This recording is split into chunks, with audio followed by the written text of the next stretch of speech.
Okay, hi everyone. Today I have my friend Stacy. Hi Stacy. Hi, everybody. Stacy's a therapist in DC and we're personal friends.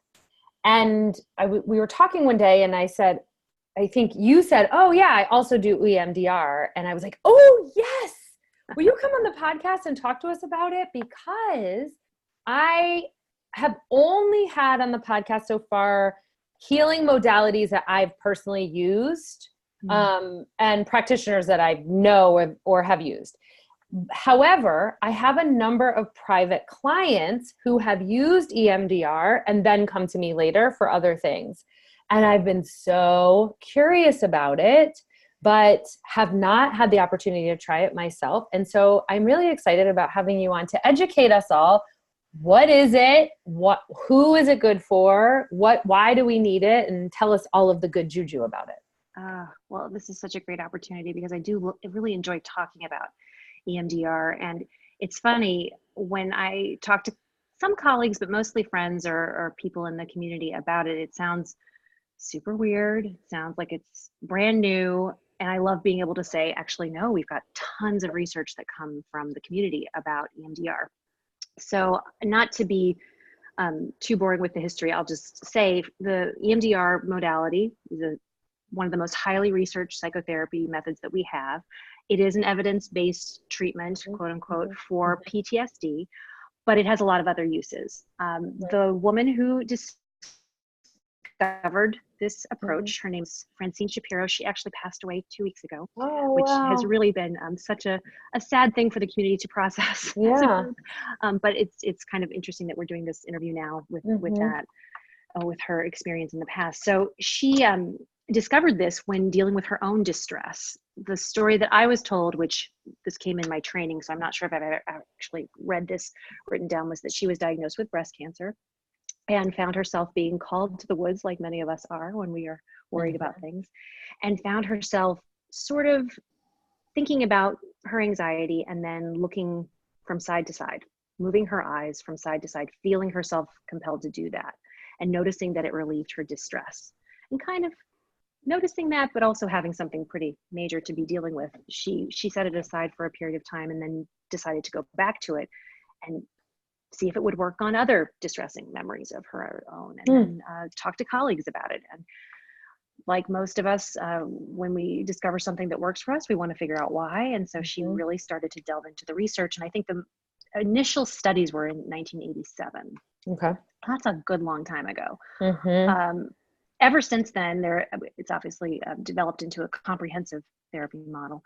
And we have now hundreds of thousands of therapists who are trained in EMDR. Not everybody's certified, but the training is ubiquitous at this point. So many people have done it, and there are Hmm. 9,000 members of the EMDRIA Association. And Okay. um, if you are certified, you are constantly doing, and I am certified, so I know this intimately, you're always looking for new continuing education Hmm. opportunities. You have to Hmm. stay up on the training and on the research to maintain your certification, which I think is pretty important.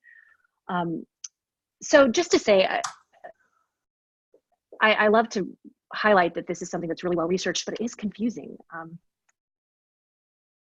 The reason I got into studying EMDR, I used to write for Counseling Today magazine, Hmm. and I was assigned an assignment to write an article about trauma, and I was Mm. curious about EMDR as a modality, and I wrote an entire article on this. This was in the mid 2000s, and I still didn't really get it. And even the videos that were Yeah. available at the time on YouTube didn't Yeah. make a lot of sense to me, and I just got Yeah. confused. And like most things, when I don't understand it, I have to do a full blown training on it. Yeah. So when that came up as an opportunity with some colleagues here in DC, we did a small group training with Deanie Laliotis, who is a luminary in the EMDR community. And we're lucky that she's here in DC because she does a lot of trainings Got and it. Okay. CEUs. She brings great people here.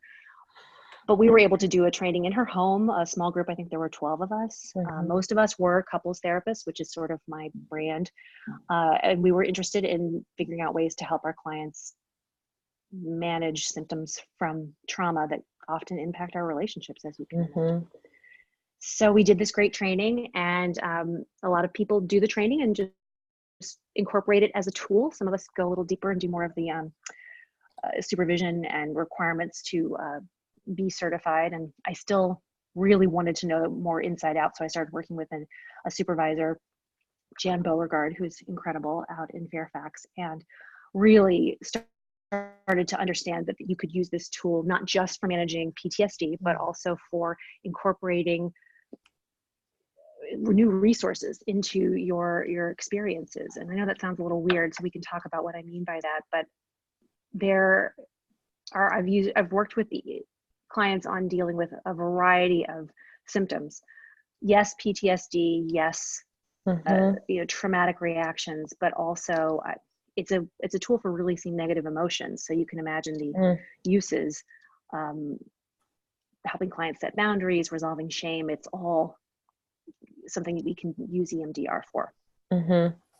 And strengthen that skill of releasing negative emotions if you don't have other tools, or they're not working, or just sort of another way of working with it. Okay, what's the science behind it? Do you know what's like the basic, not the whole in-depth training piece, but I don't get it. Right. And I get that. It is a little confusing. And the caveat I say to everybody is that with any therapeutic modality, we really don't know exactly how they work in terms of neurobiology, because we don't have a farm of human brains to practice on. But what we do know is that the eye movement portion is about activating both hemispheres of the brain in a manner that is similar to REM sleep. We have a theory about REM sleep, which is that, and the way that I describe it with clients that I have had the most success is explaining it as throughout your day, you're collecting files from other people, all of your interactions. They stack up on your desk. At night, your brain puts those files in the right drawer. EMDR is the eye movements reflect that your brain is moving from side to side. Bilateral stimulation is what we call it. Putting those files where they belong. Discarding files that are unnecessary.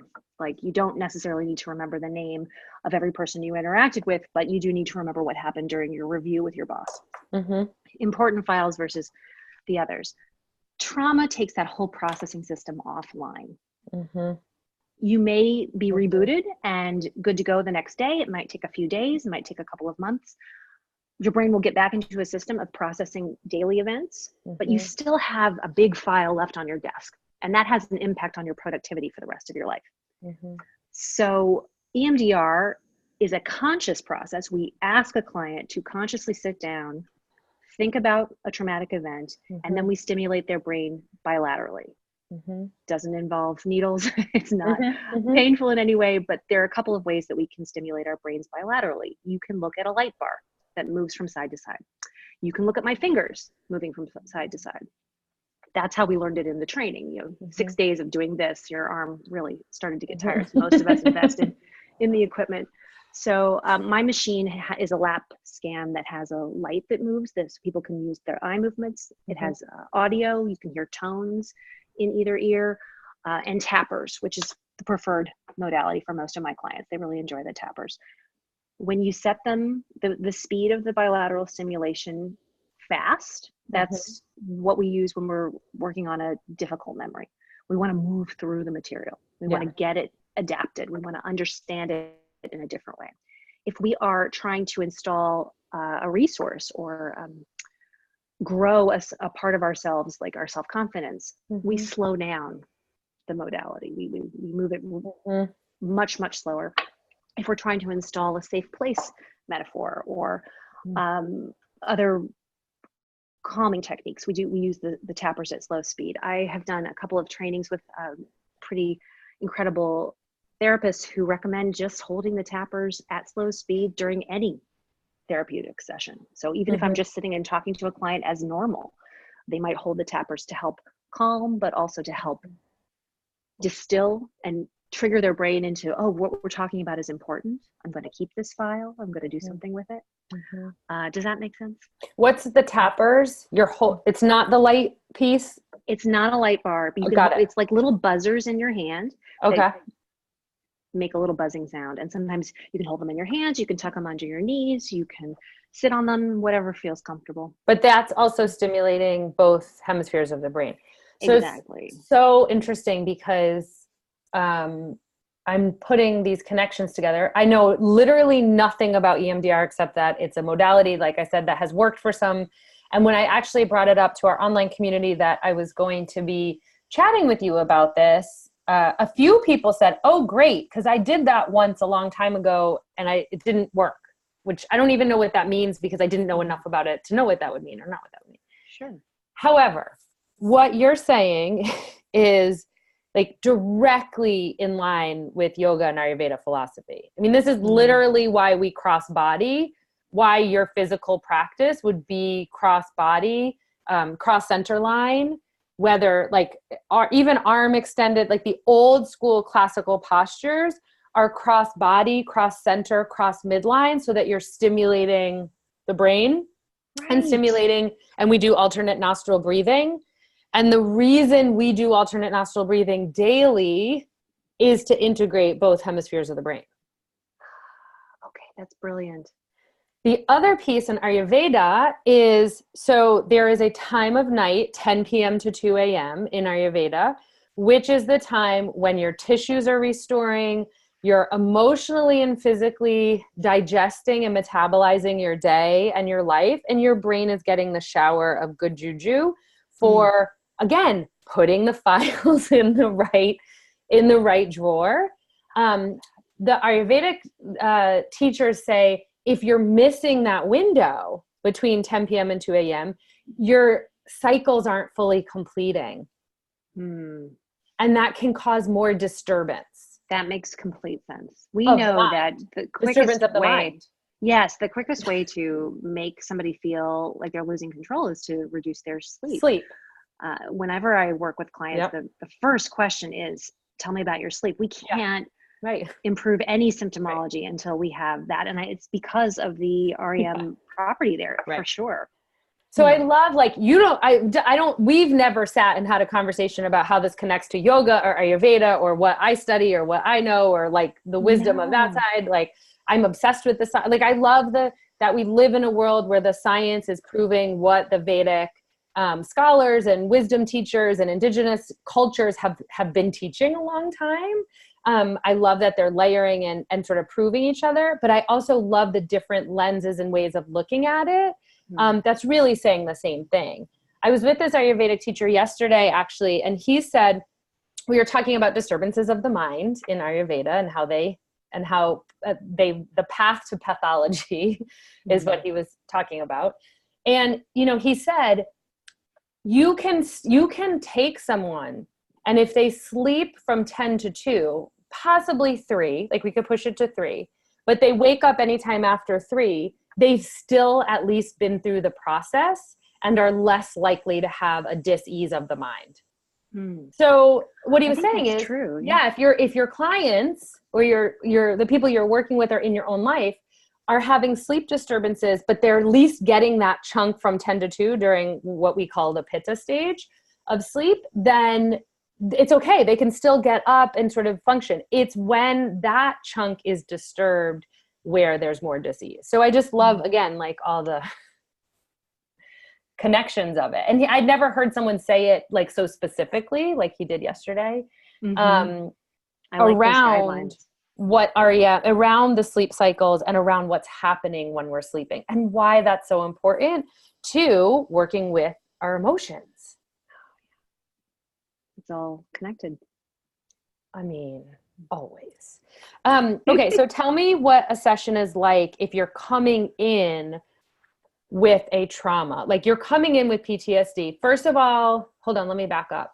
Do you believe that everyone is walking around with some levels of PTSD right now? I keep hearing this in the therapeutic community. I don't know that I would label it PTSD. I hate labeling. I hate diagnosing. I hate that whole concept. I understand why we need it, but it's not my favorite thing. I do think that trauma expands to fit the space that we have. So my trauma might be a smaller T than someone else's, but it's an experience that changes your outlook. And if it still causes distress, it counts as a trauma to me. Okay. That's what I want to know, what your definition. So if it's still causing distress. That's the point of EMDR is to, and any trauma treatment, honestly, is to get people to a level of functioning where they can remember without reliving. That's the phrase that we like to use. We're not going to delete the memory, but we do want to lessen the intensity of the symptomology that comes with it. There is another analogy that people use to describe EMDR. It's the computer analogy. Like, we need to reboot. If you're buffering, you're not really living your life in a way that is to its fullest potential. And if we can use EMDR to reboot the system, you're still the same you just experience your memories in a different way. Okay, so then we're saying we're coming in for a session when the people in my community said, oh, I did that and it didn't work for me. What does that mean? And how would we know? You know, when I did the training, the statement that was made to us was EMDR will never harm, but it might just have a neutral effect. My experience is that most clients have a positive experience with it, a positive effect. There is a very specific protocol, and just to go back to the research question, you know, nowadays everybody's talking about evidence-based methods, which I'm completely supportive of. But the reason why it's so hard to get research on traditional psychotherapy is that my conversation with one client is very different from my conversation with the next. When I'm working with couples, it's similar. You really work with what's in the room. So it's hard to get something that's reliable and replicable. EMDR is reliable and replicable because we have this 8-stage process. My assumption that I'm making about clients who might say it didn't work would be that the therapist might have been using it as a tool, as part of a larger approach, as opposed to being strictly following the 8-stage protocol. When I follow the 8-stage protocol, it doesn't sound like Stacy. It does not sound like me. I warn my clients who I've been working with for a long time, oh, we're going to do this totally differently. I'm going to read a script. We're going to follow these guidelines. It's going to be very different, but I want you to have the best experience we can with this. But I will say, I've been doing more research into attachment-based EMDR lately, and the information that I've been reading and talking to colleagues about does suggest that it doesn't have to be so stylized to have positive results. But my assumption about the clients who maybe have said that it didn't work for them was that they walked in, it wasn't exactly following the protocol, and perhaps they didn't have the chance to give it the full time. How many sessions do you find work for people to have, I don't like the word results here, release? It's a great question. And of course I get that all the time, especially with couples. How many sessions? It really varies, of course. Single incident trauma, a few sessions.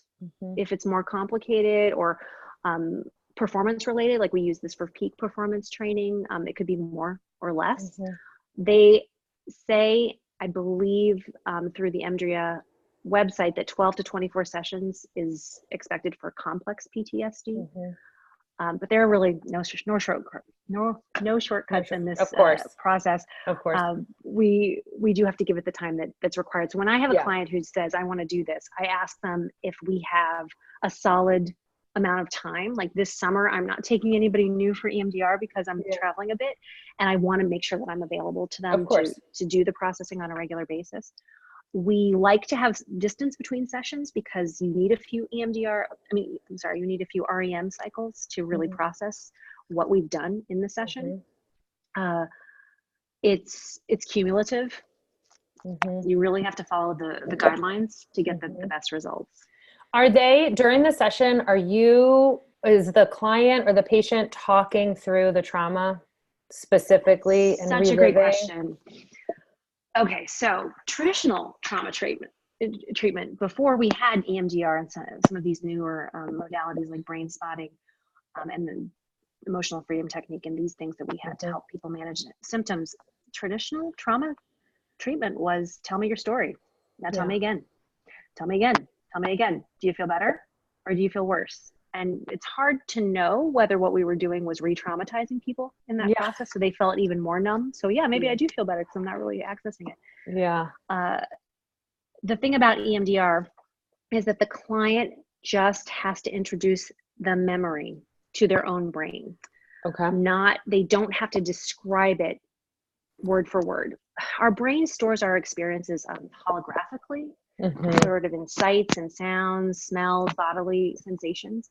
If you can bring your brain back to that place on your own in the processing with the therapist, you don't have to explain it. You just have to hold that image in your mind. Our brains do remember things sort of in snapshots. We don't remember our histories chronologically. Therapy is the process of taking those, traditional therapy is the process of taking those images, translating them into human words that another person can understand and then make some sense of with you. EMDR just invites you to hold it in your mind. And the truth is, for those of us who had trauma, you can think of the image that goes with it. We ask, well, what's the worst image that you can think of? Hold that in your mind. Now hold these tappers. We'll run it 15 or 20 times, and then I'll ask, any change? What's different? And that is another piece of it. When I was doing the training with these wonderful therapists, we all were like, are we doing it wrong? I don't know what the right thing to do is. And I love that the literature really highlights there is no wrong way to do this. There's no expected outcome. There is no desired change or no change. But my responsibility as the therapist is to ask you have the radar for whether this is working or not, or which path your brain wants us to go down or not. You have to give clear feedback about where your brain took you when we were talking about this. I had a client the other week who was processing a childhood experience, and I could tell something wasn't, when I asked, how's it going? What are you getting now? That's the language we use after we pause the machine. He really had a hard time initially telling me the truth. I know we're supposed to be thinking about this, but now I'm thinking about work. But it was, those memories were linked in some way because of an experience. And if your brain brings you to work, that means we're resolving some of the old stuff and clearing out that channel more. So we trust that. If your brain takes you to your workplace, let's go to your workplace. What do you see there? Keep going. Are there any like myths about EMDR that you want to clear up while you have the chance? Like anything that you've heard that you're like, I've got people listening. I really want to make sure they know. Well, if anybody is like me out there, they're thinking this sounds like hypnotism. Why would this possibly work? And I never actually got the chance to hear Francine Shapiro in person, but I was told that she frequently lamented naming this treatment eye movement desensitization and reprocessing, EMDR. She really wished that she had named it reprocessing therapy, because that's what it is.